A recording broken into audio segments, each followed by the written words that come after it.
Sai tasty and healthy फूडमध्ये सर्वांचं स्वागत। आज आपण पायनॅपल सासव करूया।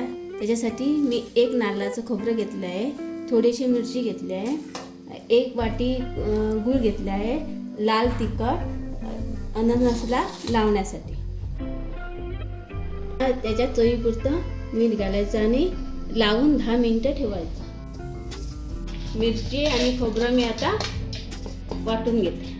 रंग चांगला येतो म्हणून थोडीशी मी हळद घालते। 2 चमचे तेल घालते, त्यात 1 चमचा सासव घालते, 1 चमचा मेथी घालते, थोडीशी हिंग घालते। हिंग घातल्यानंतर मी परतून घेते। आता जे परतून झालं आहे त्याच्यात मी पायनॅपलला मिरची लावली होती ना, ते पायनॅपल घालून घेते। परतून झाल्यानंतर गूळ घालायचं। फ्लेम आहे ना तो बारीकच ठेवायचा।